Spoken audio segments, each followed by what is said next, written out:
culture with worldviews which once would have been considered inconceivable but are now considered honorable, a small voice cries out in the wilderness. A voice which is unwilling to surrender to the demands or the madness of the woke culture. This voice may be small, and yet it holds great power.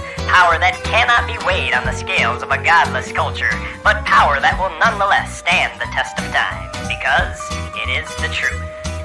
Welcome, pilgrims, to the Pugnacious Pilgrim Podcast. We are glad you are here with us today, and we are hopeful that you will walk away informed, enriched, and equipped to live as pilgrims in a brave new world. Howdy, Mike. How you doing, man? I'm doing good. Stop looking at me. What are you so embarrassed about, man? Stop looking at me.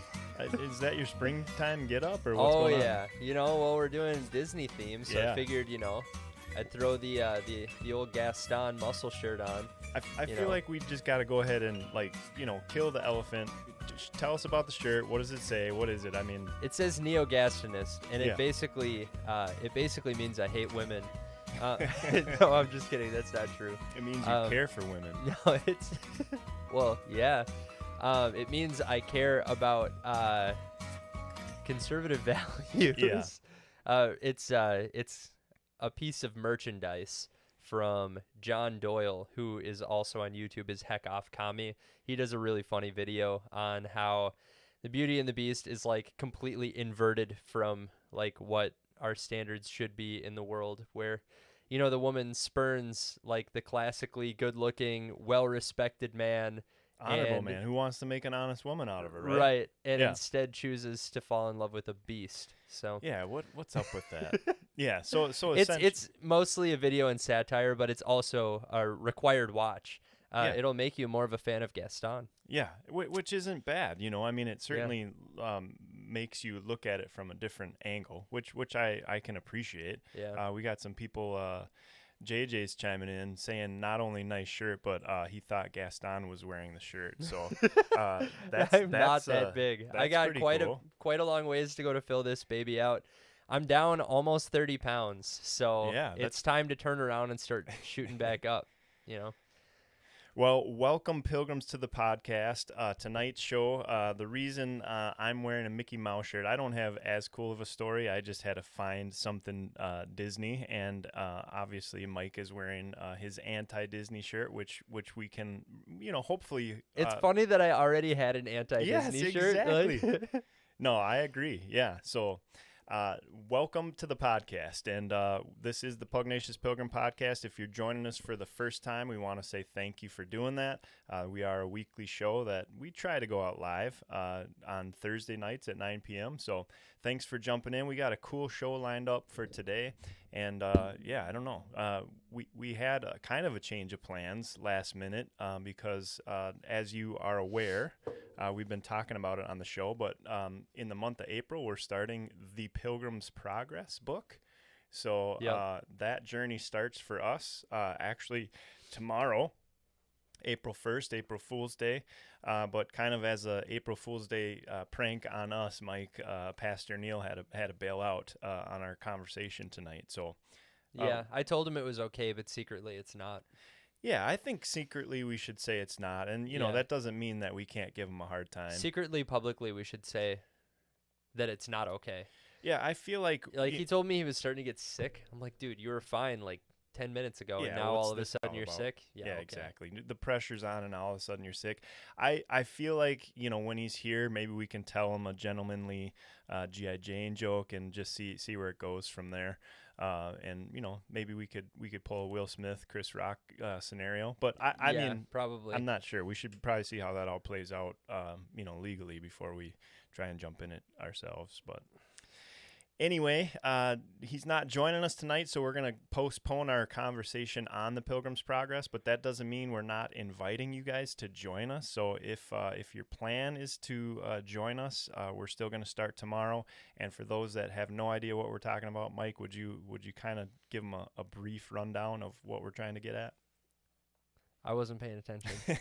Why Pilgrim's Progress? What are we doing? I feel so self-conscious, right? I really do. I can make you seriously self-conscious. Oh no, don't, dude. So Pilgrim's Progress. Why we're doing Pilgrim's Progress? Well, because it's a good book, I guess. It's like, I mean, it's kind of like one of the things that inspired us to, well, inspired Yeah. you to come up with the name Pugnacious Pilgrim. I personally have never read the book, so it's gonna be fun for me to go through. I mean, a lot of Christians say it is a must read. Um, I haven't gotten through the whole Bible yet, though, so I'm kind of like, well, the First Bible things is, first. yeah, Bible is kind Yeah. of a must read. But for the podcast, I will start reading Pilgrim's Progress. Yeah, and essentially, just to give you a brief synopsis, it is an allegory, really, of the Christian life. And so, Yeah. not to be a total spoiler, but as you're reading it, you'll read sort of what the Christian journey really is all about, and some of the things that snag us along the way, right? And so, I love the idea that it's about sanctification. We talked about sanctification on the show a couple weeks ago when we talked about being sanctified in the truth.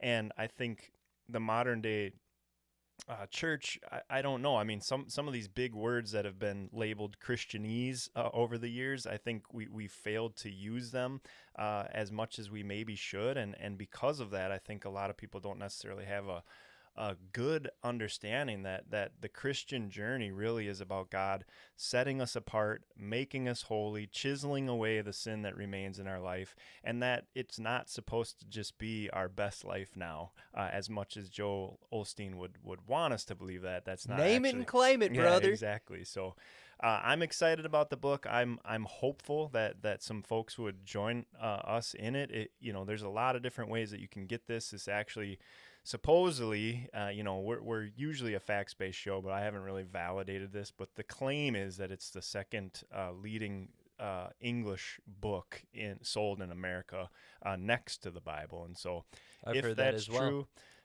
great. If it's not, I don't really care that much either. But it is a good book. Yeah, And we you can will get be it reading for like $10 on the internet. Right. So Yep. And you can check it out at your local library. That's the cool thing about a book like that, is that you should be able to go to any local library and pick up a copy as well if you just want to rent well, it. and I'm gonna go out on a limb and say this, but if you know me in real life and you can't get your hands on that book, I will fund a copy. Ooh, nice. of I that like book that. for A ya. scholarship. So Dude, feel that's free to reach out to me. just more evidence. I mean, Gaston would have done the same, right? Well, And- he would have, as long as you're a man, because he right, didn't want yeah, women reading no, books. No, So. yeah. I mean, Yeah. that's true. Like, what are you reading that garbage for, Bell? No. Right. Yeah. Seriously. I mean. Well, and there is a reason, right, Mike, that we are kind of wearing Disney, or at least anti-Disney, or however you want to say it. There are Disney characters on our clothing. Right. Yeah. Yeah. Do There's you a wa- reason for it. What's that reason? Well, we're gonna trash Disney today. And we're It's gonna try essentially not what to it get comes kicked down to. off Dude. all our platforms. Oh but- man, I have been anti-Disney passively, probably for as long as I've been a Christian. As soon as I became a Christian, I became aware of like all of the weirdness that is like in their stories, the way that they change classic fairy tales Yeah. to be something that they're not, the way that they just push agendas. Sure. You know what I mean? Mm-hmm. They just change characters around to try and brainwash children, and I'm not really about that. Plus it has like their content has this effect on children that just is like a drug, Right. and that freaks me out too. Sure. So And probably rightfully so. Right. yeah, and it's like it's the sacred cow too. You Right. know, like so if you say anything bad about Disney, there are a lot of people out there that are like, "How dare you? I grew up watching Disney." And then you can look at them and be like, "Yeah, I can kind of tell." You know, like, yeah, I get it. Yep. You want everybody to treat you like a princess, but you don't actually want to change your horrible attitude. Yeah, Right. I get it, you know. Yeah, like You probably watched actually Cinderella a few a lot times. of things make a lot more sense now that you've said that. So Yeah. well, we know a guy who created a meme that we're gonna leverage because I think we have rights to it because we know the guy that created the meme. But Sure. why don't you walk us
going on for really the minds of our children, right? In some ways, adults are perceived to be a lost cause. If you're not already on board the woke train, I think, they think that their chances of pulling you in are probably slim to none. But if we can train up that next generation in the way that they should go, wait, that's almost a biblical concept, isn't it? Almost. Yeah, almost. It's almost a then biblical when they concept. grow old, they won't depart from that truth or those ideologies, right? Yeah. And so the warning really in tonight's podcast is that there is a war going on for the minds and the affections of our kids. And this, like Mike said, this isn't something new, but there are some new and definitely intentional things and decisions being made by the culture to try and undermine our efforts as Christians, and specifically Christian moms and dads.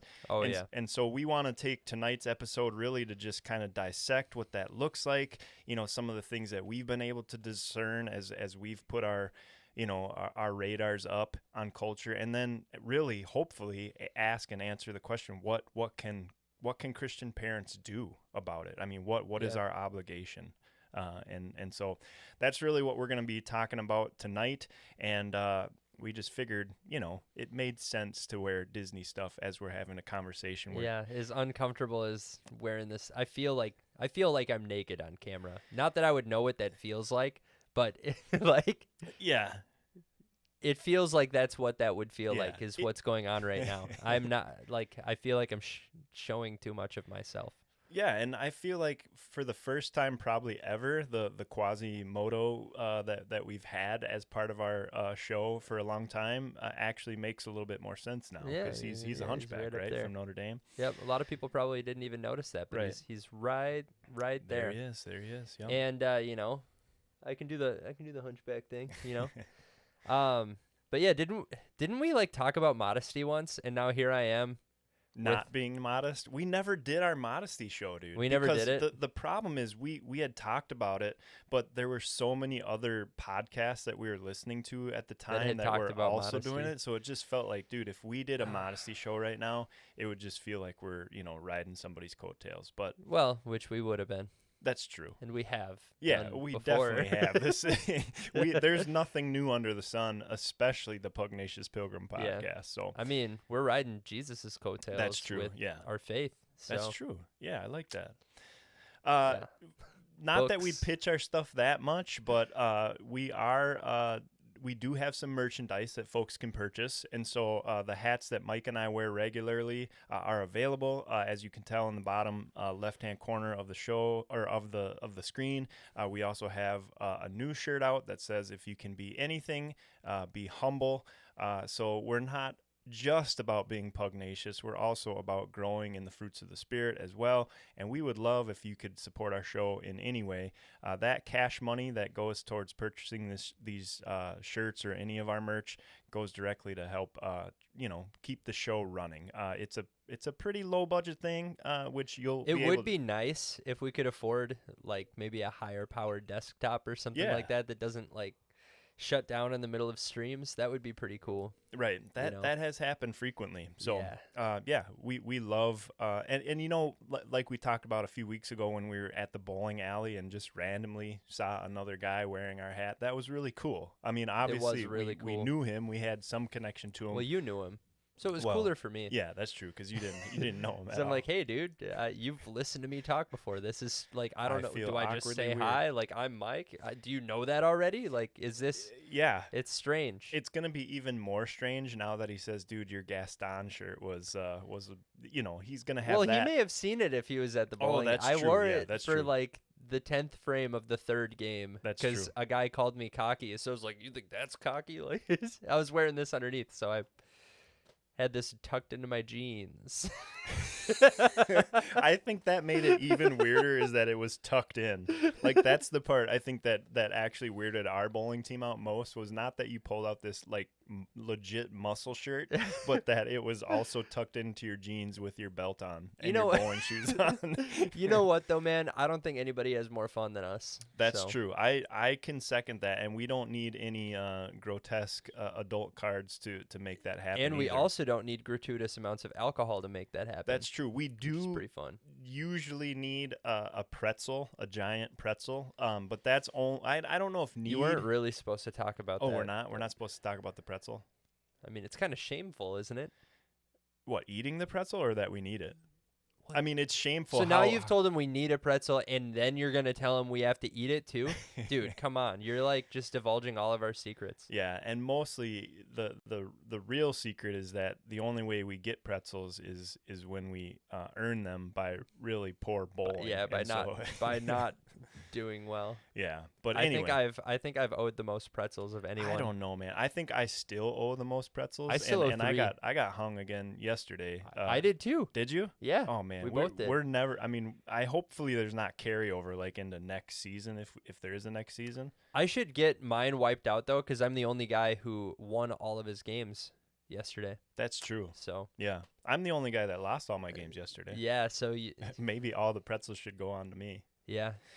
Well, we'll move on since that part of the show probably means absolutely nothing to anybody. But we would say, just as another invitation, we have put this specific podcast invite out on a few other platforms. And so if you are listening, thank you.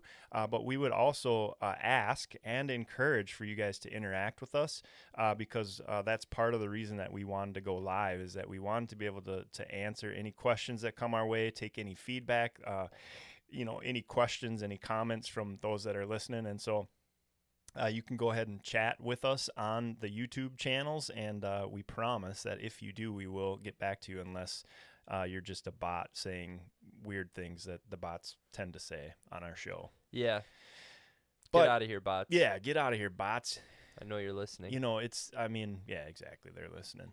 But anyway, we got a lot to talk about this week. And, weird enough, it's been a while since we had anything from the Wokeville Gazette, but we got something from them this week that we thought was important enough to share. And so we're going to pull it in and kind of let that be the table setter for us as we dive into the rest of the show tonight. So don't go anywhere. Wokeville Gazette.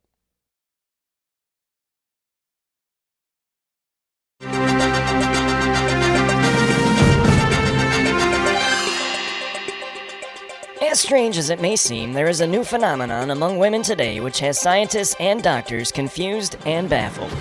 At this point, we are still unsure if this is an effect of long COVID or something else. All we know for certain is that this is something that is happening across America. What Dr. Williams is referring to are the recent cases of women who are no longer able to define what a woman is. The most prevalent example of this phenomenon was Judge Ketanji Brown Jackson, who was selected as the nominee to the Supreme Court by President Biden, in part because of the fact that she is indeed a woman. During her hearing, she was unable to define what a woman is, noting that she was indeed not a biologist. We were already concerned in what we perceived to be an uptick in this type of behavior, but when it occurred again, especially to such a high-profile and public figure like Judge Brown Jackson, we knew we could no longer ignore the obvious. That's when Dr. Williams and other researchers at the University of San Diego decided to use the federal grant money they had recently received as part of the Diversity, Equity, and Inclusion Fund, earmarked as part of the Ukraine relief package signed by Congress, to study this mysterious occurrence in better detail. The university interviewed 1,500 women of various ages, races, sexual preferences, political affiliations, vaccination statuses, and cultural upbringings. There was a balance between women who had been infected with COVID and those who had not. Each of the women were asked to provide answers to 2 very specific questions. First, we wanted to know if they could define what a woman is. And secondly, we wanted to know if they could define toxic masculinity. Much to their surprise, the results were very telling. While the majority of women who considered themselves to be conservative were able to define woman, they seemed to struggle more with the second question, namely, what is toxic masculinity? However, in stark contrast, those women who considered themselves to be progressive struggled significantly to define what a woman is, but seemed to have no issues whatsoever defining toxic masculinity. Dr. Williams weighed in with her thoughts on the validity of the study as well as the results and what they indicate for the culture at large. We found it puzzling that the evidence seems to point more to an ideological connection rather than a physiological or biological one. It's almost as if these women are living in two very different realities. In one, women are able to define what a woman is in the traditional and conventional way, but then we see an inability and even a hesitancy in progressive-leaning women to define women or even utter something which might be considered offensive or repressive in any way. Unless, of course, that offense is directed at men. These same progressive women had absolutely no trouble whatsoever defining toxic masculinity. That definition just seemed to flow from them without pause or second thought. Dr. Williams still is compiling and extrapolating the data. She said the grant was given with a very clear objective as far as the expectations for results that were required. In order for her to receive future grants from the federal government, she will make sure that whatever her findings are, they line up well with the expectations given and the results that are expected. Reporting for the Wokeville Gazette, this is Peter Peterson, Pugnacious Pilgrim News. Peter Peterson, where'd you find him? I guess he must be a new guy. I don't know. I mean, think so. Nick Nichols maybe got shot and killed over in the Ukraine. I don't know what was. I Ooh. can't remember what he was doing over there. Yeah, he hasn't come back, has he? Yeah, I haven't heard from him. Maybe he joined. Oh, yeah, he might have joined the fight. He's probably against fighting Russia. alongside Zelensky. Yeah, with the Russia. He's fighting against the Russian bots, right? I mean, Yeah, isn't which that- means he's an American hero. by default, dude. Yeah. I mean, we're working on our third World War victory in a row, right? Isn't that Right. what Well, we're going for? dude, Zelensky became an American hero without even fighting for America. That's right. I mean, a lot of people were saying he should have won the Oscar, especially after, the violence that Will Smith showed, Yeah. after just a pretty, benign joke about G.I. Jane. Yeah. I mean, whatever. Violence. I mean, silence is violence, but you know what else is violence? Violence, yeah. Violence is violence, too. So But yeah, Peter Peterson, I think so. Peter Piper, Peter. Peter Piper, a peck of pugnacious pilgrim. No, incredibly interesting findings. Yeah. I mean, Aren't they? Yeah, I think I'm not entirely shocked. I was a little bit shocked that Ukraine war funding somehow also funded some gender equity inclusion research, but I guess the earmarks, I mean, Washington's known for them. Yes. But yeah, I mean the fact that anyone could define what a woman is surprising to me. I mean, Right. I thought we lived in a society where really there was no definition unless you're a biologist, Well, I guess. In my opinion, defining what a woman is difficult, especially when there's a shining example of toxic masculinity walking around in this guy. Are you That's talking? right. Look at that, dude, man. And you're not even close to the camera tonight, dude. So Man. that's just your legit muscles. I mean, I think they would have been able to flag you right away. Yeah, really for- skinny guys that think really like small guys that think they're big. That's toxic masculinity Yeah. for sure. I think anything that would have anything to do with Christianity and masculinity at the same time is obviously probably toxic masculinity. But it is interesting that I guess I don't know. It's Have just, we milked this bit for all it's worth? I Because think I so. would like to put my shirt on. Oh yeah, dude, you go ahead. I Go feel ahead. like I'm Here, being hold on. sold. I'll give you you are. I mean, really you are our clickbait, but I'll go ahead and do this so that you But yeah, I mean, for those that are paying attention and kind of understand really what that was trying to get at, we talked about it a little bit last week when Judge Ketanji Brown Jackson was unable. She was asked specifically if she could define what a woman is, and she was unable to do it. And part of why that was funny, at least a little bit, was because in reality she was picked for her position because she fit two identity categories that had been promised. One was that she was black, and the other was that she is a woman. And so the fact that she was chosen for that position specifically to meet a campaign promise that President Biden made, but then was unable to give any kind of definition for woman is just ironic. Yeah, it's Is a it little ironic? weird. I don't know. This is the kind of stuff, though. Like, this is why, this is kind of one of the big cruxes of why I ended up moving towards conservatism, is because if you do actually just take the time to, like, think a little bit deeper, Mm-hmm. a lot of the times you'll find yourself on the right side of the aisle. You know what I mean? And I mean, like, physically right, but also, like, correct. Yeah. Because there is this hypocrisy that goes on where they're like, I can't define woman unless I'm a biologist. But they're like, they're just not able to make sense of any of it. But they are able to just say whatever they want while virtue signaling. And as long as you're on the left side of the aisle, nobody cares. Right. Nobody cares. It's like the whole "Don't Say Gay" bill. So Stone Toss, I don't know if you saw Yeah. their whole thing. It was like the teacher was waving a rainbow flag and was like, "We're going to discuss the "Don't Say Gay" bill." And then one of the students was like, "That's gay," and then got in trouble for saying it.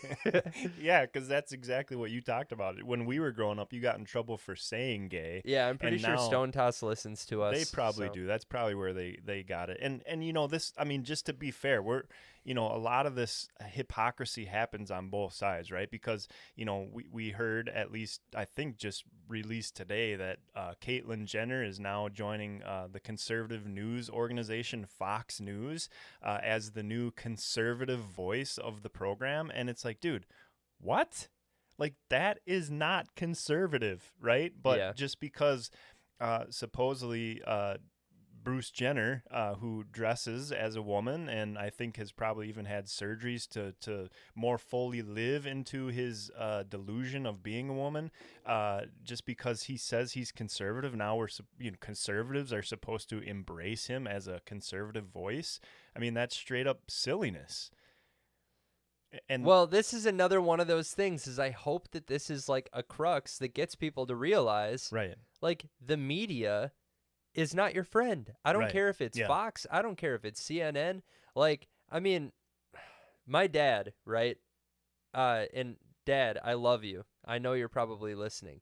He and I have had conversations where it's like, I know he watches a lot of CNN. Yeah. And again, we've had conversations about this where it's like the news has created this dichotomy Mm-hmm. where it's like either you love CNN and hate Fox News, or you love Fox News and hate CNN. Right. And it's happened in conversations where my dad has like assumed that, and I hope that this isn't weird that I'm saying this, Dad, but like he's assumed that I'm like watching Fox News, and like, no, I don't watch Fox News. Yeah. As a matter of fact, I'm not a fan of Fox News. I think Tucker Carlson can be really funny, you know, but like I don't turn my TV on. I don't have cable.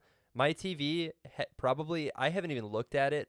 It probably has a lot of dust on it because I only use it if somebody comes over, like a friend of mine, to like watch, like one of my coworkers came over and made me watch the first Star Wars movie because I'd never seen it before.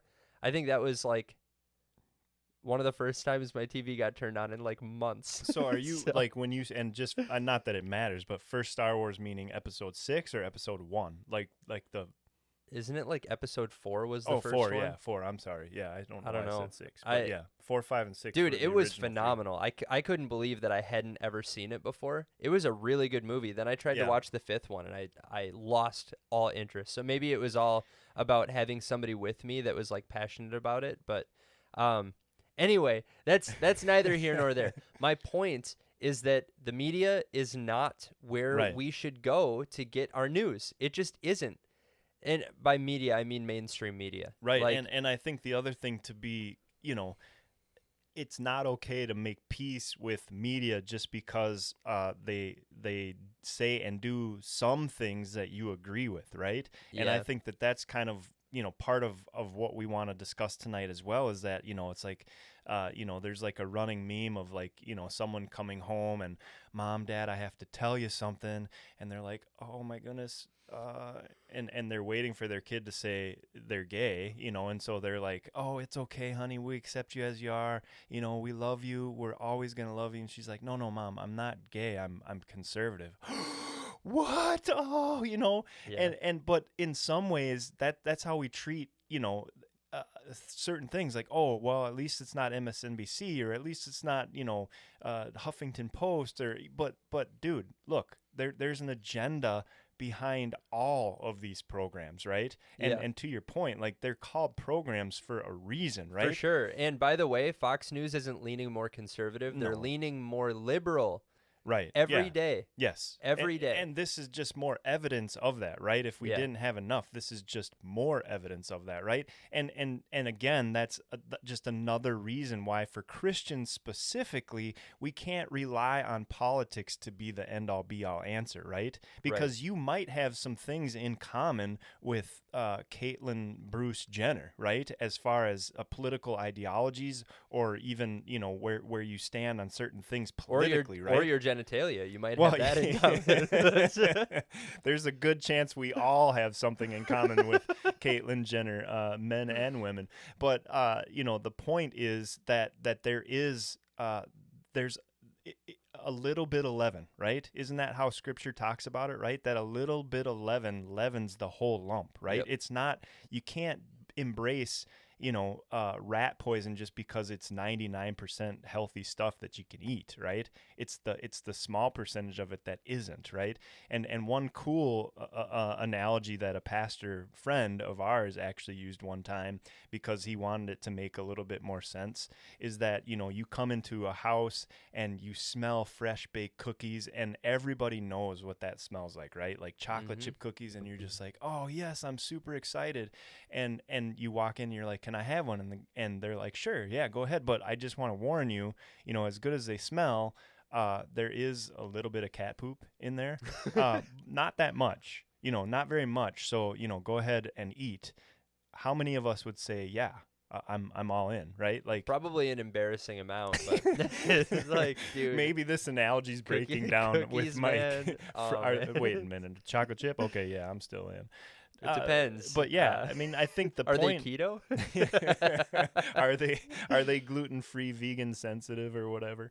But I think the point is, like, most people, at least in their right mind, maybe would say, no way, I'm not touching that, right? But we still do, with the things that we consume, with the media that we consume, with the things that we allow to not only penetrate our minds, but more dangerously, probably, the minds of our children, right? Yeah. And so that's really at the crux of what we're trying to discuss tonight, because, like you said, like Fox News, the culture, the world is not shifting further and further towards Jesus, right? Correct. It's going the opposite direction. Yeah. At a faster, it's like snowballing, right? Like, it's moving faster and faster, and it's bringing a lot of, like, cultural Christians with them. It's interesting because I just read in the book of Judges about shibboleth. You know what that is, a shibboleth? Basically, in the book of Judges, they were trying to out some people who were pretending to be a part of Israel, and they said, say shibboleth, and they couldn't say it correctly.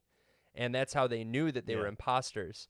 But shibboleth is like a thing now that it's like, I mean, that's what it is, right? So like a shibboleth for, like, a real Christian would be, are you repentant? Yeah. Because if you don't have a repentant heart, that's a shibboleth that you are not actually, like, following Christ. Right. You're right? exposed. Yeah. Yeah. So I love that whole concept of which, here's a total aside. Have you ever seen the movie Inglourious Bastards? Yes. When the dude holds up his three like this, But he does it instead wrong, of this, that's a shibboleth. Yeah. So anyway. It started a Amazing pretty scene. significant fight. Yeah, amazing scene. But that's pretty much what happened in the book of Judges too. So Right. Well, and I think that in some ways, if we want to use that kind of as a springboard to the conversation, there should be shibboleths that not only we know and can recognize, but also that we equip our children to know and recognize as well, right? To essentially say friend or foe, right? Yeah, well, and we're called to know them by their fruit. Yes, exactly. And obviously, the fruit of specific media organizations and such can be measured, but it's not always measured by what we can see with our eyes. You know, a lot of the deception, just like it was for the enemy in the garden, right? Like he didn't come outright to Adam and Eve and say, hey, look, guys, look, I think that God that you serve is a fraud and I hate him. And so I'm really just asking that you guys jump ship and follow me instead. He Right. came in a very deceptive way, and that's how deception works, right? And the enemy is the father of lies, right? He is the father of deceit, and the Bible continues to talk about, you know, things like that, right? When you talk about wolves, you know, I think when the Apostle Paul was speaking to the elders of the Ephesian church, he was telling them in Acts, I think it was 20, you know, that basically, you know, wolves are going to sneak in among this body. And then he went so far as to say, of which some of you actually are. Or may be, right? But he gave them a staunch warning that said, you know, I'm telling you these things now so that I can have a clear conscience and the blood will not be on my hands, it will be on yours, right? And he was saying, you are the shepherds, you're the one that needs to keep a careful watch on your flock, you're the one that has been given the responsibility to protect the saints, right? And Right. on a much smaller scale, but probably with as much significance, I would say, is given to fathers to be aware of what's coming into your home, be aware of what's coming into the minds of your children, to be aware that the deceiver is not gonna wave the gay flag, you know, like Stone Throw talked about, but instead is gonna be using as much deception as possible to try and convince us that there's nothing wrong and we don't need to worry about it. Yep. They're going to try and convince you Satan's not real. They're Yeah. going to try and convince you nobody's got an evil agenda. They're going to try and convince you that, they're just lyrics. Right. Calm down. Yeah. They're just lyrics. Or it's just a movie. It's fake. Right. Or it's just art. It's just satire.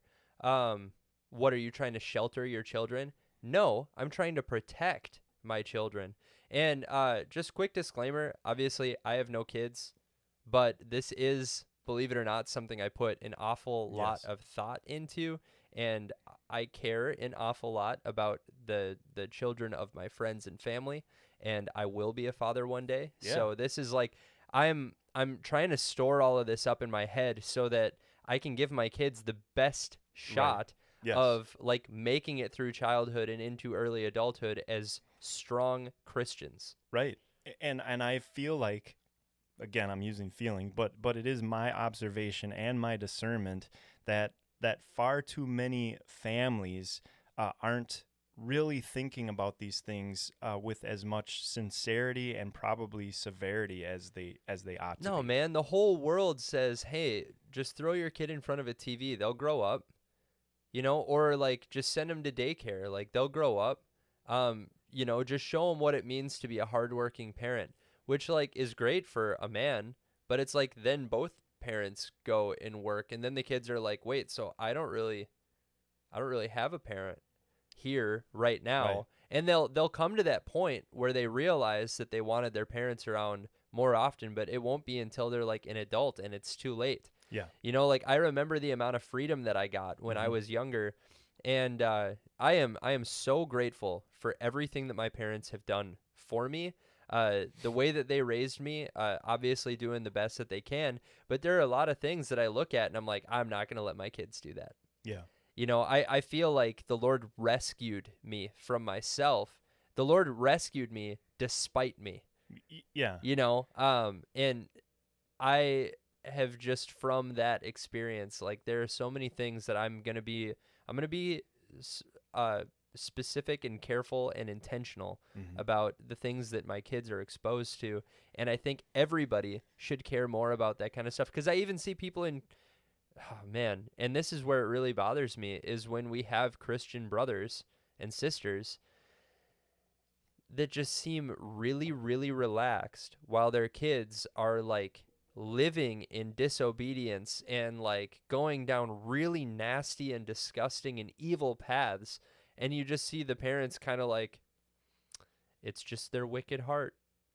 You're like, Yeah. this is your kid though. Like, you are their ruler. Like, Yeah. you are the ruler over them. So if they are getting into this stuff, like, that's your responsibility. Yeah, That's your job to fix, dude. Right. Like, and we will give an account, right? I mean, and that's the thing, is that we don't get to skirt the accountability, right? We can delegate responsibility, we can negate responsibility, but we never get to, negate or remove the accountability. And I think specifically to fathers, Mike and I intentionally are making a plea with you tonight. And so that's why, if you look at it's kind of corny, but I don't really care.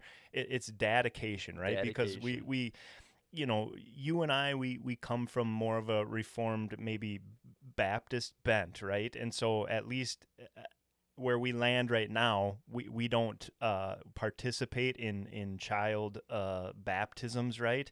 But the idea really of dedication is very similar to what an infant baptism, or even further back in the history of the Bible, what a circumcision was supposed to represent, right? We are bringing you into this body of believers, right? And you are being baptized into this, and so we are taking a moral stand, saying this is how you will be raised, and we are also publicly making a proclamation that this child belongs to God, right? Yeah. And of course, we all know that unless that child puts their faith and trust and hope in Jesus and his finished work on the cross, that all those steps that were taken up to that point, they don't save the child, right? That's what I'm trying to say. Yeah. And we acknowledge that. And even confessional Presbyterians or Lutherans or, whatever, they would land on the same truth, but they also take very seriously their obligation as parents to ensure that they are caring well and being faithful stewards of the children that God has placed into their hands. Yeah, being shepherds. Right. Right? Exactly. Like, it is actually a discipleship effort.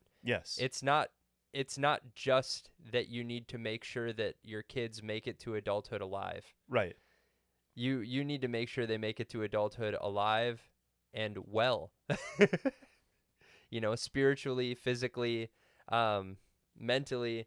Like, it's our, I don't want to say it's our job, like it's some sort of like tough thing. Like, it should be something that just springs from our hearts to disciple to children, especially our children. Right. I mean, this makes an eternal difference. For sure. So, and man, I've been listening to the King's Hall podcast. Yeah, and which those is guys, great. and I those mean, it's guys are confessional Presbyterians, right? Yeah, and I would just say Mike and I don't plug podcasts on the show, but this is one that gets as close to us plugging a podcast as we ever have. So Yeah, go listen to it.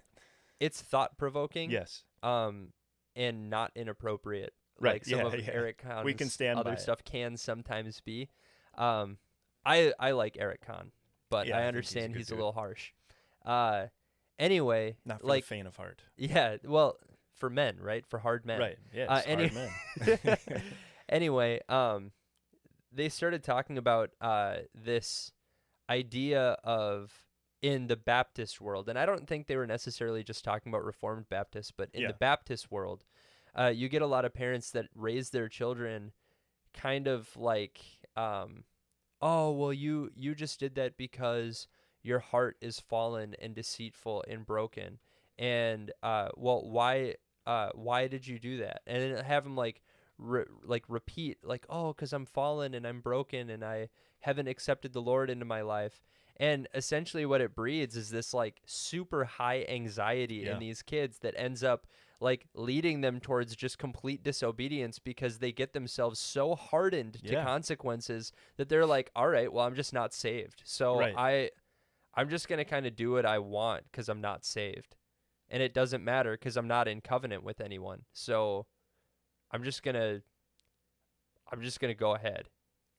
Where their point is like, no, we need to catechize our children. We need to treat them as if they are citizens of the kingdom of heaven and raise them as if they are part of the church, because they are part of the church. Yes. Like, I mean, yes, and our hope, obviously, in doing that is that they would when the time comes that they are able to make that choice on their own, that they will, right? Because they've been brought up as a part of the body, right? Yeah. And so I do agree with you that I think a lot of what you gain in a confessional catechizing church where catechism and just growing up with the confessions, like the Westminster Confession of Faith and the question and answer, and just like it seems very I don't know, to a lot of people maybe rigid, right? But it is so rich. Like it's when so good though. Yes, I it mean, is. like I mean,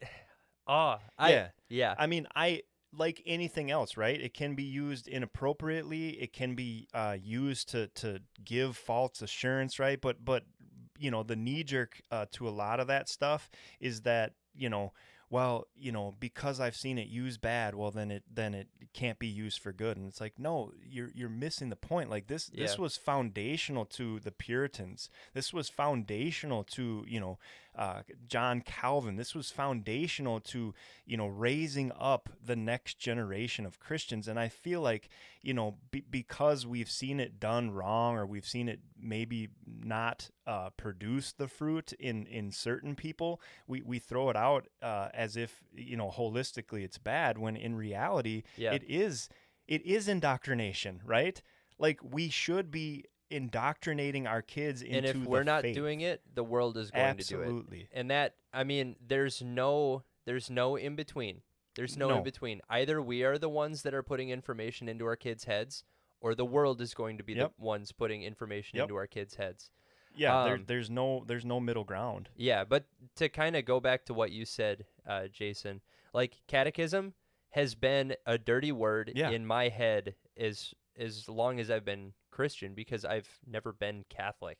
So I'm like, catechism, like that's dumb. So basically just Catholic indoctrination. And then it wasn't until I kind of asked you a couple days ago, like, what is this whole catechism idea? And then you were like, oh, well, it's just like a question, or it's a system of questions and answers so that you can teach your children like the fundamentals of a Christian faith. And I'm like, dude, that is so good, and that's so wholesome, and it's so necessary.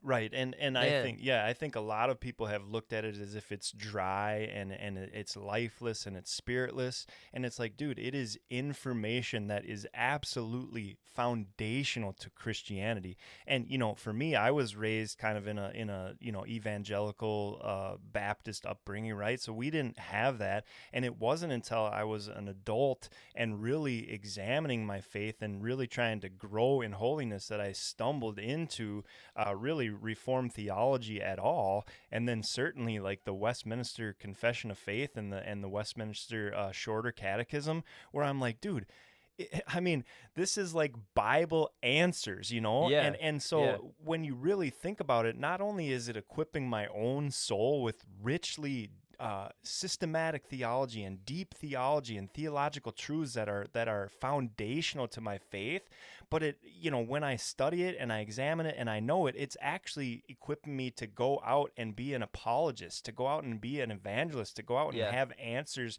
to some of the hardest questions that the unsaved world is going to ask, right? Yeah, man. I mean, one of my biggest frustrations with Christians in high school, in school in general, was that they couldn't answer for any of their beliefs. Right. It would be like if there was any pushback. Like, and the reason that I was so aggressive with a lot of Christians in high school was because so many of them were like a mile wide and an inch deep. Like I could push against them as an atheist and they would completely fold and crumble. And I found that to be really entertaining. So I was like, well, why don't I just do that to more people? And like looking back on that, like, sure, I was definitely being a bully, but also, why would we want our kids to be that shallow with their faith? Like, Right. What? They're Christian because they go to church and they like youth group? Because some skinny jean pastor told them to like come up on an altar call on some Sunday morning when like they just all got done playing basketball or something like Right. that? Like that's not making disciples. Right. That is just going through the motions. Right, know? and I think because the church has shifted, and I don't know when it happened, and of course there's going to be shifts within the church. So this isn't really the purpose of me making this statement isn't to try and say look how awful the church is, but just like catechism can kind of become dry and something that doesn't have spirit or life in it because you're not bringing it in, you're not trying to make that an emphasis of why you're even doing it. So can the program, right? And Yeah. so I've looked at that because I was raised in the church, right? And so I did Sunday school, I did Awanas, and I'm very grateful for that time because like catechism. What is Awana? Awana I mean, is, I know what it is in our church, but essentially, Awana is a program that's really supposed to teach the Bible and Bible memorization, and really lead kids to the Lord. So it is a discipleship effort, right? But I know for my children, it's even like, hey, we got to get your verse memorized. And so then we get the verse memorized, and it's like, well, that's not good enough. It's not just about memorizing verses, because you can memorize your ABCs, you can memorize your times tables, you can memorize a lot of things, right? But if you don't understand what it actually means, it's worthless. You Right. have to bring the Bible to life, and that's what you have to do with these confessions as well, right? What good is it if your children know the answers to questions, but they don't really understand foundationally why those things matter for them? Yeah, and we've kind of seen this, and that the fruit of that is children who grow up to be exposed to the church, and they shut off because they're like, I already know all this stuff. Yeah. Yep. I already know all this stuff. I've got it. But their life is a mess Yeah. because they've heard it. They get it. Yep. They've been quizzed about it their whole lives. But Right. what's the consequence? Like, I'm just going to go kind of do my thing. Like, leave me alone, please. Exactly. And it's a tragedy. Yep. And so I know for me, when I heard things like catechism, like the only way that I ever had any connotation to it really was with the Catholic Church, and that that's Neil actually, bless his heart, he jumped on with us, which I appreciate and I love. Love you, Neil. And we're praying that he feels better. But that was kind of something that he was getting at too. It looks like is that it sounds very Catholic, right? And he was implying more about sin a bunch, confess a bunch, and then just carry on. So I was trying to figure out which part he was commenting on. But the point is, this isn't something that is just Catholic. As much as I think some Catholics miss the reality of by grace you are saved through faith. It is not of your works. It is a gift of God, so that no man may boast. As much as I think some Catholics miss the beauty of the gospel, not being faith or not being a works-based thing, and not Jesus didn't just come to save us from our original sin. He came to save us from sin, right? And we are infused with righteousness of Christ, right? And so as much as I think some of that's missed, one thing that I can look at with the Catholic Church and say, man, I wish we did things a little bit more like that, is really just training up our kids and finding value in things like First Communion, finding value in things like, what do they call it? Confirmation or whatever, Things like that, yeah. Yes, things like it. Really, what I look at is the reverence that the kids grow up with, right? Like, there is a respect and there's a reverence for the things of God. Mm-hmm. And it is not an option. This is what we do. This is how we act. Whereas in a lot of modern churches, it's just like the kids just kind of do whatever they want, whenever they want. They're disrespectful. They're loud. They're just all over the place. And it's like, I know that kids are gonna be that way to a certain extent, but what happened to the reverence in church? Yeah, and I think that that's probably part of the slippery slope, right? Is, we want to bring the Bible to life, so we're going to make it salty, and you have this, costume where people, dress up as a giant Bible, right? Anytime, though, where you're like, hey, we're going to take the Bible and we're going to make it more appealing to people. Right, yeah. Like, when does that really work? What? You're gonna Yeah. make it you are like you You're evil gonna- sinner. You're gonna make it more appealing. You're gonna take okay. yeah, and a lot of that is a response to maybe the dry tradition or dry realities that these people grew up in, and so they said, well, that didn't work for me, but maybe Right. this will, right? And so I can applaud a desire to contextualize to children. I can applaud an effort to bring the Bible to life. I love all that, right? But don't lose the good just because your experience with it was bad, right? And I think that's really the point. And so all that to say, that was kind of a big lead up really for us to talk about, why do we talk about Dadication? Well, we don't have, my family and I, we've walked through, there's a New City, I think it's New City Catechism, and it's a more modern version of the Westminster Confession, and it's Q&A, it's on the phone, and so we've leveraged that. I use it, I love it. I go through it with my kids,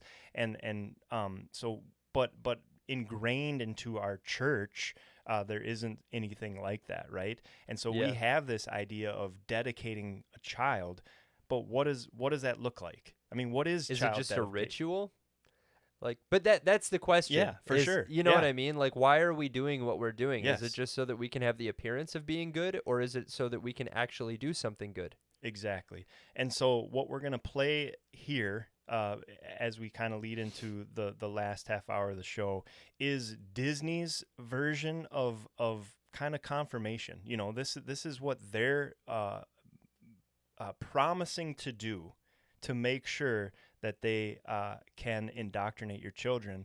This is what we're up against. And I don't say that as a fear tactic. I don't say that to scare you or to sensationalize. I want you to be aware. And then we're going to talk about, what can Christians do to not only acknowledge this reality, but combat it, because it's important. It's important for us to understand, what the world and what the culture are attempting to do, so that we can not only be aware, but then do something about it. And so without further hesitation, this is Disney. Can you provide a definition for the word?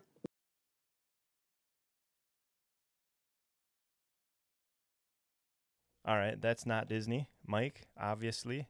So let me do some finagling here. And I apologize. I thought I had everything set up, but apparently not. Man, I love it. We were so ready, dude. We were ready for that. And now we're not ready. And that's kind of sad. It's okay. It is okay. We're going to getting survive. it now. But we'll stumble through. Here we go. This, I believe, is, I don't know. How are we doing here?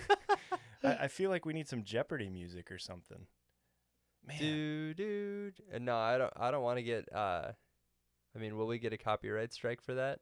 For humming it? I hope not. You can't even hum Dude, Disney music? It's pretty bad. All right, well then let's not pretty even bad. do that. Let's just move on and get a copyright infringement All right. for this. Are we ready? Yeah, for this instead. All right.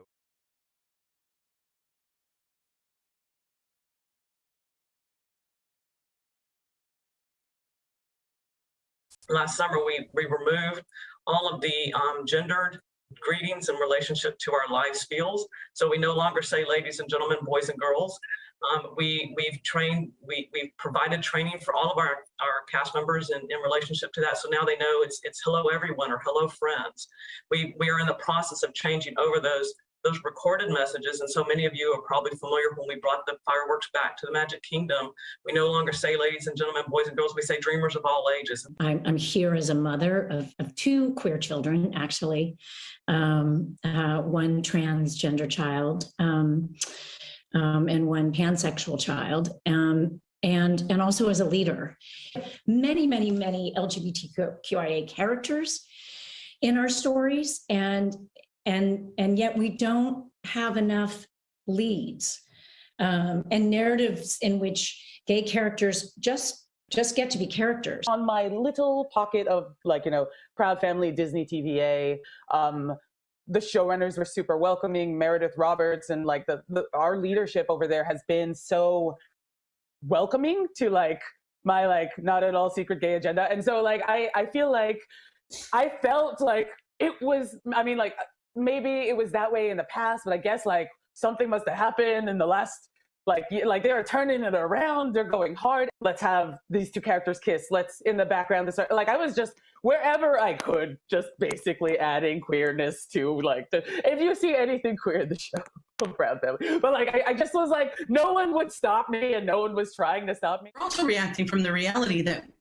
when they can erase you, when they can criminalize your existence, when they can demonize who you are, the next step is to criminalize you and take your kids.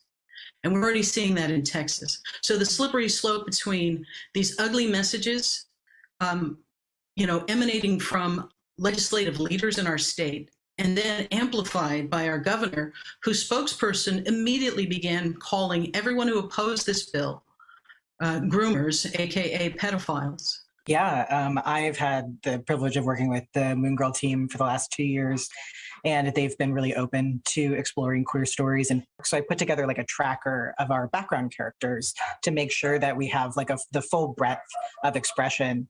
And we got into a very similar conversation, Carrie, of like, oh, all of our like gender nonconforming characters are in the background.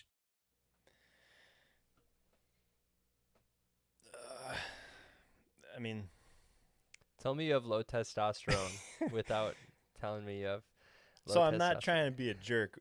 I mean, am. So either that dude has low testosterone or that gal, has a lot of testosterone. I couldn't tell. I mean, I don't know if, I mean, if that was a gal, her beard is legit.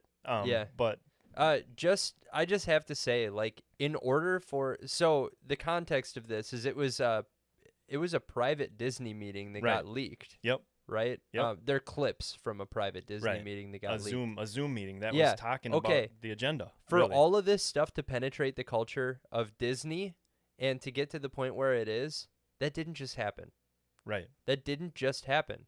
It's been happening. It's been that way. They've been tolerant of it. They've been okay with it for years and years and years. Disney has always, I don't know if I should say always, but they have for a very, very long time been in the business of getting people to think a certain way.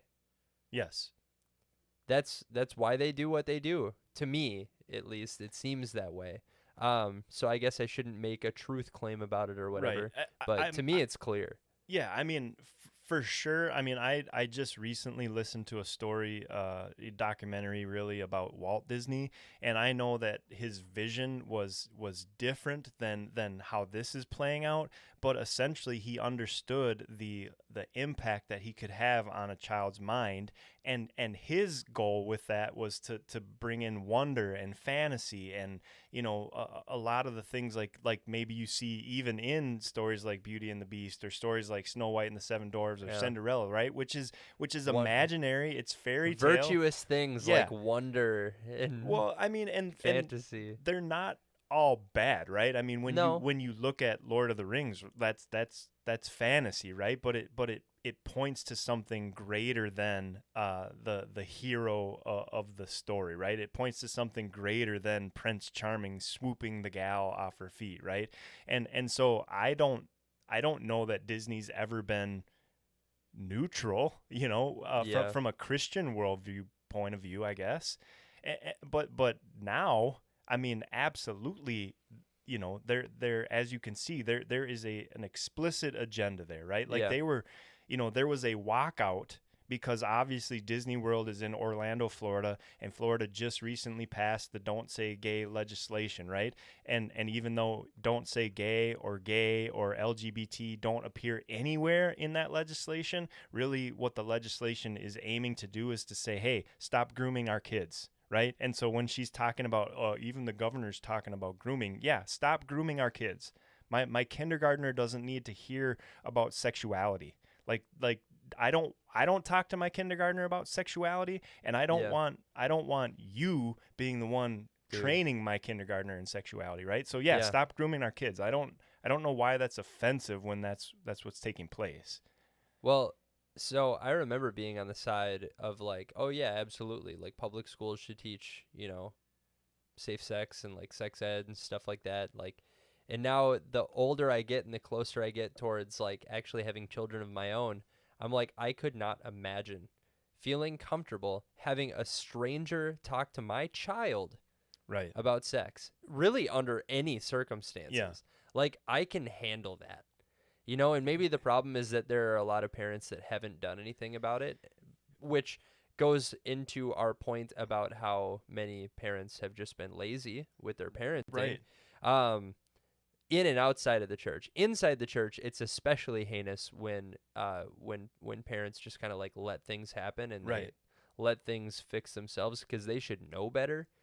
But I mean, this has become a household thing, right? Of just like, you know, I'll send my kid over here and like they'll come back and know all this stuff. So I don't actually, all I want to do is I want to be able to get together and have fun with my kid.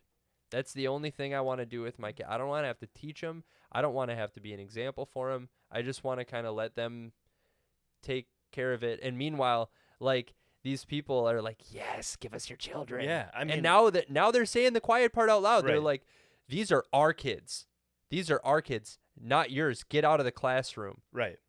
Yeah. And now the parents are like, wait a second. This is wrong. Yeah. This doesn't seem right. Yeah. And I'm like, I love teachers, finally, but like- this doesn't seem right. Yeah. I mean, and that's true, right? Like the battle today, parents, is much worse than it has been historically, right? But that doesn't mean that battle hasn't been going on forever, because it has, right? Because even if, you know, I mean, there probably was a time where you could send your kids to school and there was a good chance that the teacher was a Bible-believing Christian and you didn't have to worry about some kind of, you know, progressive or secular or humanistic agenda being taught to your children. It's just not the reality But anymore. that doesn't mean that the enemy wasn't there trying to influence your children, right? Like, that's why God put such a huge responsibility on parents to train up their children in the way they should grow. Right? Yeah, and anybody in a teaching role. That's true too. Yes. You know, Yep. I mean, that should be taken seriously. But the ones who are supposed to be raising their children are the parents. And Yeah. I've gotten a lot of flack You in our have. community Facebook page for saying exactly that. And it's like, it's one of those things where, like, I know that saying it is going to stir This the pot. shouldn't be controversial. But exactly, in my head, I'm like, dude, everybody should be jumping on board with what I'm saying, because I'm saying parents should take more responsibility for their kids. But you wouldn't believe the amount of people that are like, well, you have no idea what it's like. You don't have children. And I'm like, I don't have children, but that doesn't change who's responsible for the child. I'm sitting here as a person without kids, wishing that I had kids, Right. and I'm saying, parents, take responsibility for your own children, and they're like, you just don't get it. And I'm like, okay, This what guy part doesn't do have I not kids. get? What Yeah, don't I get? Exactly. Well, what you don't get is that parents are weary, but that is not an excuse. It's hard. Okay, try harder. Yeah, well- like, you are an adult. Your child is a kid. Right. They need you to be strong where they are weak, because like, that's your job as a parent. And I just get so frustrated. Yes. And you know what you teach your children when you just throw your hands up and let somebody else do it? That they should throw their hands up and let somebody else do it. Like, they're Exactly. watching you. And again, like, I'm saying this as a dad of 3 kids who spends I go to bed almost every night exhausted, right? And I have a partner and partner, I should say that. I have a wife. Yeah, you have a wife. of 22 years. Who's a woman. Yes, she is a woman. Oh man. Yeah, like, now we just gotta be specific. Who, I mean, even just tonight, right? Like, after dinner, she's like, dude, I need a break. I'm so tired. I'm so exhausted. And she does, And right? she went to Like, Target, that's true. She which needs is a great break. place But my point is to unwind. that you know, yes, we're weary. Yes, we're exhausted. Yes, it's a huge responsibility, and we shouldn't walk into parenthood lightly. Yeah. But God will give us the grace. The Lord's grace that he gives is sufficient for you to raise your children, for you to press into him, even when you're tired.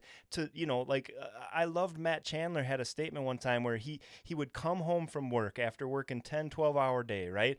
Park in his parking lot, knew what he was going to walk in or park in his driveway, and just pray, Lord, I am tired. I'm wrung out. But Yep. I need to go in and be super dad. I need to go in and be a dad, be intentional, Yeah. raise my kids. So give me the strength to do it. And guess what? The Lord did. Yep. The Lord provided, because it was faithfulness that he was pressing into, and not just giving up and saying, dude, I'm weary, turn the TV on, watch Disney. Oh yeah. Amen to that. And it's an act of worship. Yes. Right? To go through that, and like, yeah, you're probably going to suffer on behalf of your children. You know why? Because God put you there to Right. do that. And it's like, a worthy cause. oh yeah. And it will strengthen you. You Mhm. will be blessed through those efforts, as long as you do not like give up. Yeah, run right? the race, Don't right? grow weary in well doing. Like, run the race with all endurance. Like, all of these verses can apply to parenthood as Absolutely. well. And you know, it's just interesting how every single time we come across like, oh well, it's hard.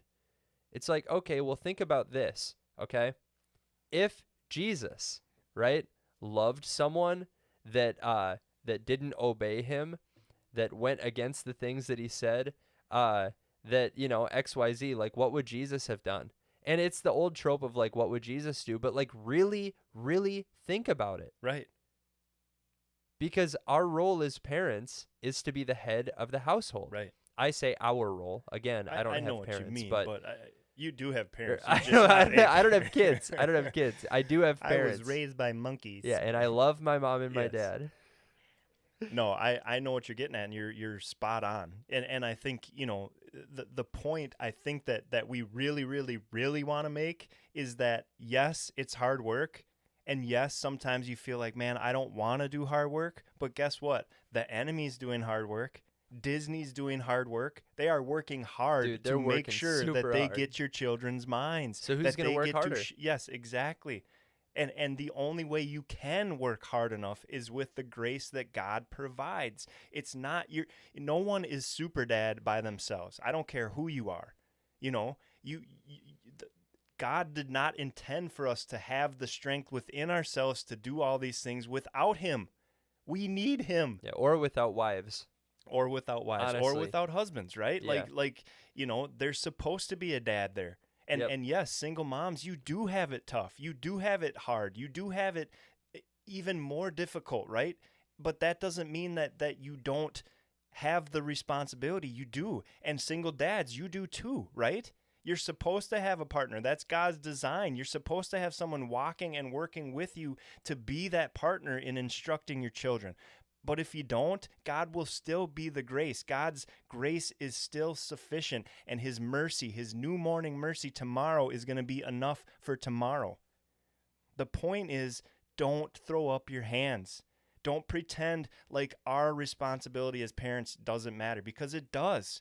Don't pretend that you can just put them in front of a moralistic Disney show Yep. and have them not be turned into something that runs counter to what the gospel of Jesus Christ would have them. Yeah, I mean, you can't just raise them in the church and hope that they'll eventually become Christian. Right. It's not a passive effort. No, not Like, at all. And that's my big frustration Yeah. is I see a lot of passivity. They're like, Yes. well, you know, we try to give them all the information we can, but then we let our kid make decisions for themselves. Like, excuse me? You let your 12-year-old make decisions for themselves? Like, you realize they're 12, right? They're 12? Like, they rely on you to tell them whether or not, like, food is going to kill them.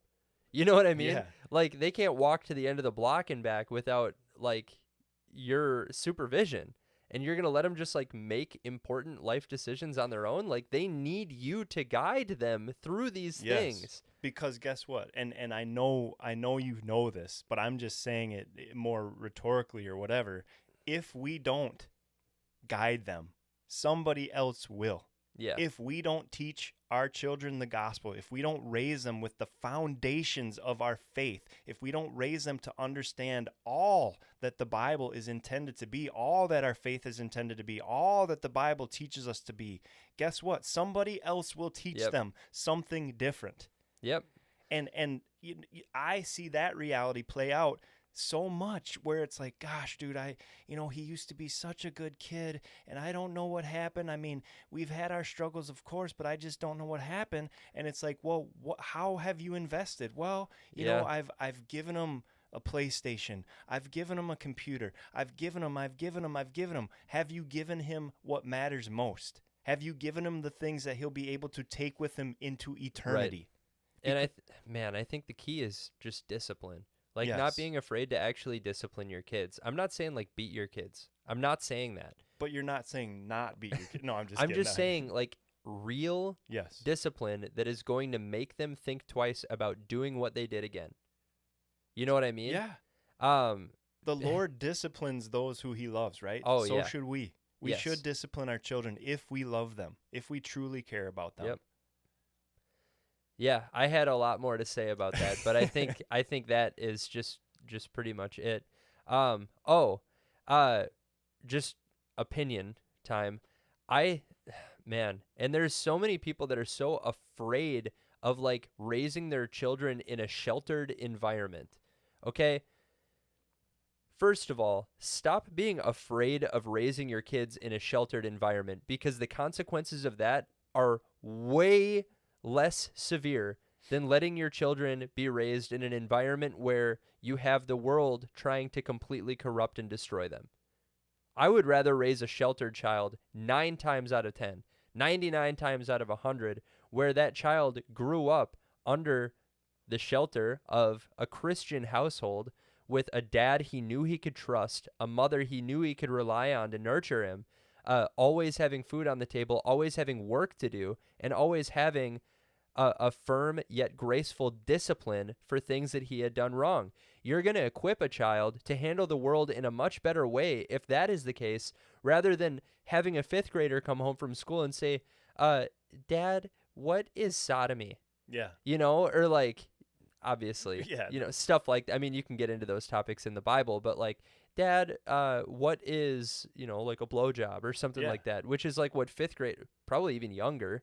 I mean, I remember the public school bus growing up, you know, so I guess my point is I think it is way more important to make sure that you are protecting your children until they are of a maturity or an understanding where they can handle these nasty, disgusting things in the world from a mature, spiritually sound perspective rather than from a vulnerable, immature perspective, because it's just going to confuse them if you haven't equipped them. Right. And that makes me think of a couple things. First of all, no one's going to protect your children better than you. Yeah. So if you're not doing it, nobody's going to. Disney's not going to protect your kids. You just saw that, right? YouTube is not going to protect your kids. They're going to try and do the exact opposite. Social media, do you think they're going to protect your kids? They're not going to protect your kids. Your church is not going to protect your kids like you protect your kids, Your right? daycare lady? Your daycare lady. Nobody's going to protect your kids like you. So that I just wanted to say that. And secondly, you know, regarding what you said, what else was it? It was something, oh gosh. Now I got the Mike syndrome. What's happening here? I didn't even work out. Yeah, something else I was going to say, but I lost it. So we'll just go on. Was there a third? No, I think there was only 2. There was 2 things, and I lost the second. So Well, maybe we'll come back to it. yeah, you had some good points there, though. I just wanted to add on. I to 'em, and appreciate guess that. I like. oh, I know what it was. Go ahead. You know, we're a homeschool family, right? And Yeah. and when we came to our parents, and you know, Anna and I were both raised in public school, and we turned out okay, right? But we got into enough stuff where we really, even looking back on our history, said, I'm not sure that we really want to have our kids raised in a public school environment. It's Yeah. not because we hated our teachers or our teachers tried to, you know, peddle some stuff, although I think nowadays that's just part of the equation, right? Yeah, I did have that experience in high school. I didn't. We didn't. But that we understand that that's a part of it. But really, for us, it was more the exposure to other kids with different worldviews, right? And so when we came to our parents and approached them, oh well, you know, gosh, they're going to be socially, you know, abnormal, or you know, how you know, socialization is so important. Socialization with who? Socialization yes, with dude. who? Oh my You know what I'm goodness, saying? yes. And so yeah, I don't really care if my kid doesn't know how to act at a bar. I don't care. I don't care. Right. I don't care if my kid doesn't know how to jump into the bullying that takes place on the bus. I don't care. Yep. I want him to be a hard worker. I want him to know how to work hard. I'll teach him that. And to respect the I want people in him to positions know of how to authority. respect people in positions of authority. Yeah. He'll know that, right? Yep. And it's not just him, it's our 2 daughters too. I don't care if they don't understand, how they're supposed to put their clothes on for a TikTok video. I don't care. So, Yeah. if that's what socialization looks like, I don't care. I want him missing out on that stuff. Dude, and that's like music to my ears because I am close with a lot of people and like I have opinions, obviously, which is why we do a podcast. And I've gotten into conversations, and they're always very, very uncomfortable conversations. And I know I'm overstepping my bounds when I talk about stuff like that. But it's like, it's mostly out of love where I'm like, dude, like, do you really want that for your kids? Like, just really think about the consequences of this. Yeah, and all of the consequences, right? Yeah. I don't want my kid to be a weirdo. Well, guess what? If you want your kid to be a God-honoring Christian, he is going to be a weirdo. Yep. And that's okay. We Yep. need to be okay with that. Yeah. I would And- not trade my Right. child's soul so that they could be liked by a majority of the world. That is straight unbiblical, right? Yes. What does it gain a man to gain what does it profit a man to gain the whole world but lose his soul? Right. And oftentimes these people that are like, oh, homeschool kids are weird. And it's like, okay, you're saying that based off of what your opinion was when you were Right. like 13. Like, you're an adult now. You know what I mean? Like, not only that, but if you're an adult and you have been saved by the grace of God, then why would you take advice from your 13-year-old self? Come on, like, you're a new man now. You get to make your decisions. You get to choose how your family is run. You get to be intentional in the face of all of this weird stuff that the world is being intentional about, trying to shove into your kid's head. Right. And you get to say, no, that's not happening here. It's Right. not going to. Yeah, and to be honest, like, to your point, our son is a bit weird because he can Dude, carry he's not he can weird. Well, here's what I'm saying about it. He's weird compared to his peers a lot of times because he can carry on a conversation with adults and not have a problem with it, right? Yeah. And he doesn't, of course he still has passions that are innocent and childlike, and that's great, but a Yeah. lot of the things that he strives for are highly intellectual, right? They he are. doesn't get bogged down into these things that don't matter, right? Yeah. And so if that's what weird is, great. I'll Dude, take it. He is not like socially unaware though. No, at all. I Like, don't he think- knows how to interact with people because guess what? That is just a natural thing that happens when you're around people. Yeah. Which, by the way, a sheltered kid is still going to go to church. Right. And he's still going to have parents and yeah. still have to interact with his You know, family, there's right? there's going to be other kids he grows up with Right. too, and hopefully those kids are children of people who are raising their children in a similar circumstance, because when you let your kid, as you know, when you let your kid go hang out with somebody else's kid, you don't know what kind of stuff that kid is Right. going to expose your kid to. Right. You know, because especially if you let them go, like, those kids might not be supervised at all, and they might Right. have unfettered access to the internet. They might have handheld devices. They might have all kinds of social media stuff. And it's like,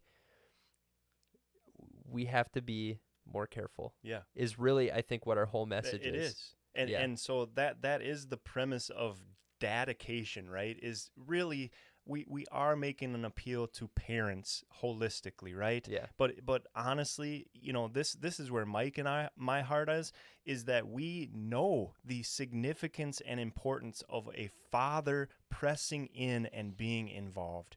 It feels like, and again, we've talked to our buddy Zach, and he's seen this firsthand when he, as a father who loves his daughter and cares about her well-being so much that even though she's not in school yet, he is involved in what's happening so that by the time she gets there, or just because if she goes. If she goes there. But even if she doesn't, he cares about children so much and the next generation so much that he's passionate about it, right? Yes. But when he goes, who's there?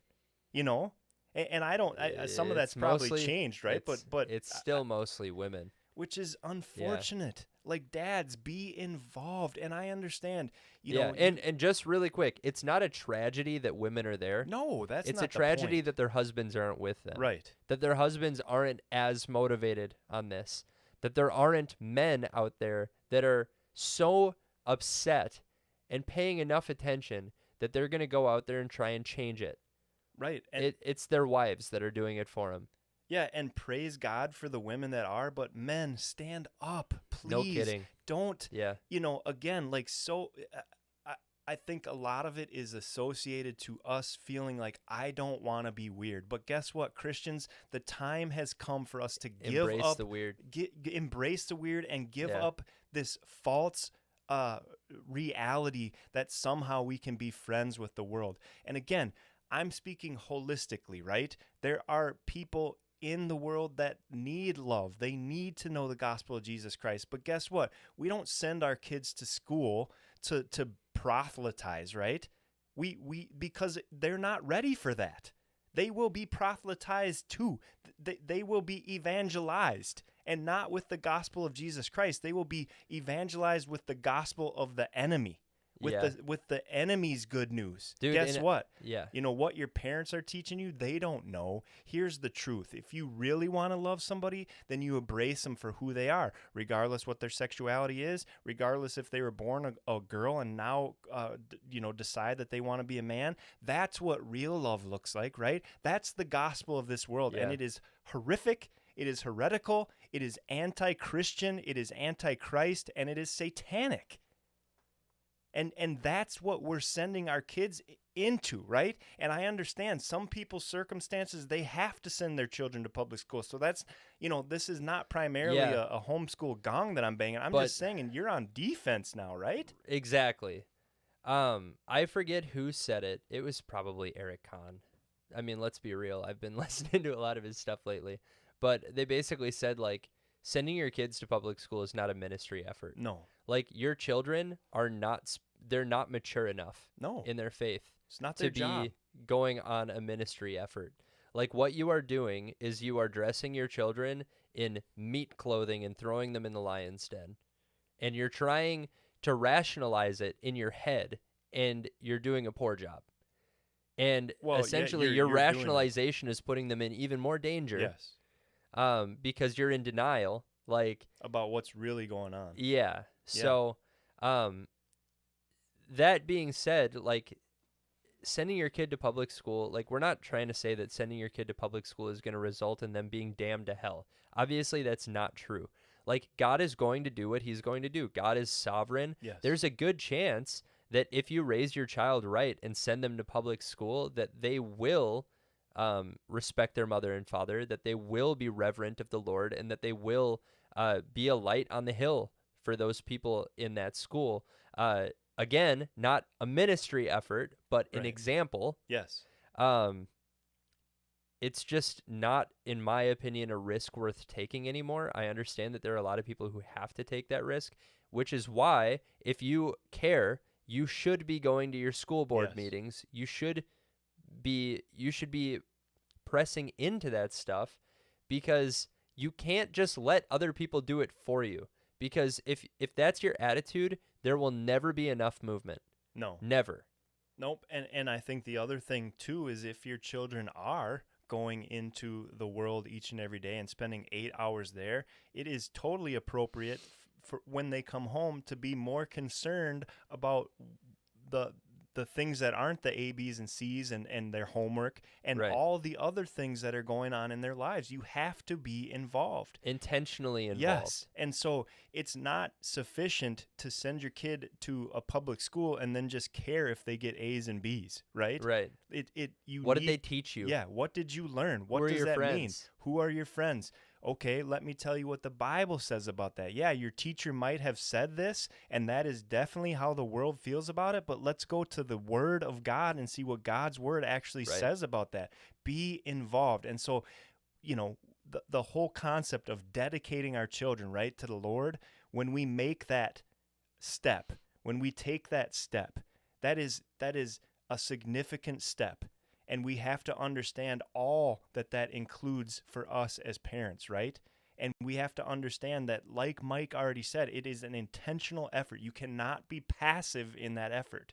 And it is not good enough just to make sure that they have the right shoes or the right clothes or the right game console or the right tablet or the right phone. In None fact, of that many stuff of those matters. things actually, if they matter, they actually matter in ways that are Detrimental. right? Because I can't speak for you, but I was exposed to pornography at an extremely young age, dude. Me too. And once that switch went off, it became a lifelong battle for me deep into my 20s, dude. Like there was no going back. Once I was exposed to that, the snowball effect of that was horrible. And that played into the early parts of my marriage and beyond because, it just broke down so many things. And it all started when I was an innocent 10 or 12-year-old kid. Yeah. Well, and it's not just porn. No. It's a lot of stuff. Yes. Like I was first exposed to marijuana and like prescription drugs when I was like 13, I want to say. Some of us even younger. And man, it just turns into this like kids don't know any better, man. They don't know any better. And when you let them just like do whatever they want, they're going to go down a path more often than not of degeneracy. Yeah. I'll just go ahead and say degeneracy. It's our heart's natural bent without the Holy Spirit. Absolutely. We're dead in our sins and trespasses. Like I don't think our intention here was to really like make anybody mad or like to make anybody feel like a failure as a parent. More it is a charge to like, pick up and like lead from this point forward. Yes. Like Amen. make sure that if you have found yourself in a position where your kids are disobedient or they maybe aren't as mature in faith as they should be, or if they're like totally addicted to worldly things or just XYZ, like fill in the blank. Now is the time because, by the way, again, you are the ruler over your children, okay? So if your children are involved in something that you don't want them to be involved with, you're literally in charge of them. You get to tell them what they can and cannot do, and you don't get to tell me, oh, well, they have a mind of their own. They're living in your house. You are their authority. You have things that you can do to ensure that you get your point across. And I'm not trying, I know I made a face, but I'm not trying to insinuate like violence or anything because that's not what I'm insinuating at all. But you are still in charge of these kids. Under 18 years old, still living in your house, I don't care, man. You get the final say. I don't care how mature they seem to be or how adult-like they think that they are still subservient to you. Act like you're in charge. Just act like you're in charge. That's my thing. It's just remember that you are like you do have the authority to tell your child what to do. Yeah, and not only that, but you are accountable for it. Yeah. You're accountable to God because I think that's the thing that really sticks with me is that, some advice that I gave or that my dad gave to me about being a parent was that God is going to hold you accountable for how you stewarded his kids. They are his. And Amen. It's a gift that we even get to play the role of mother and father. And I know sometimes it can feel like a burden. I know sometimes it can be overwhelming. I know sometimes, that Anna and I both have gone to sleep just like sad in our hearts that the day went the way that it did and our kids made decisions that they did. But the reality is tomorrow there is new morning mercy. And it's an act of humility for you to wake up each and every day as a parent and say, Lord, I can't do this. I cannot change my kid's heart. I cannot convert my children's heart. You can. I trust in you. I will plant seeds. I will water. I will repent. And then I will repent again because I need Jesus just as much as I'm telling my kids that they do. I will hold myself accountable for my failures. And when I sin in front of my kids, I will show them the gospel by coming to them and repenting and acknowledging my sin and then turning to Jesus. and leaning on Him for the grace, for the peace, for the patience, for the kindness, for the self-control that I'm telling them that they need, but I myself need as well. And it's an honor, fathers. It's an honor, mothers. It's a privilege to have children, and we need to ensure that we are instructing our children and taking our job as parents seriously. And by that, part of what Mike and I are saying tonight is be careful. You know, there's an old song that we used to sing, be careful little eyes what you see, or be careful little mouth what you say, be careful little ears what you hear. For the Father up above is looking down in love. Remember that. I mean, as silly as that song was, it is absolutely true. We must be careful, because what goes in our eyes and our ears penetrates our hearts, and it plants seeds in our hearts and in our minds. And if we're not intentional as parents about what's coming in, it's going to affect what comes out, and it's going to affect the heart. And that just makes our lives even and our jobs even more difficult. So please be aware of the media that your kids are consuming, and really ask yourself the question, is this benefiting my children? Is this benefiting my family? Is this benefiting my efforts to teach my kids what matters for eternity? And if the answer is no, get rid of it. As hard as it may be, get rid of it. I mean, I have to kind of echo that. I just have to say again, like, thanks to anybody who's listening to anything I have to say about this. Again, I don't have kids, but from the perspective of somebody who, like, you know, my situation is, if you guys have been listening, is, you know, I was married. The person I was married to made some pretty poor life decisions, decided they didn't want to be married anymore. So I thought I was going to be a dad by like the age of 25. Yeah. I mean, I had everything put in place. I had the job, I had the house, I had the vehicles, I had everything figured out, I thought, and it just didn't happen for me. So ever since then, I've wanted it, man, having to start over has just been like one of the hardest things ever. So when I see parents that don't take their responsibility like seriously, dude, it like makes me so sad. Yeah. It makes me want to cry. Like, people who have been blessed with children have such a huge responsibility. And I don't think that a lot of people who have children understand the responsibility they've been blessed with and the opportunity that they've been blessed with. And that's really my thing, is I really hope that anybody listening to this can understand how truly blessed they are to have kids, and they need to know that they need to take their role in raising and sharpening those children, regardless of how seriously they're taking it now. They need to take it more seriously. Amen. Like, yeah, I mean, I don't know true. how else to say that. I think that's a great way to say it.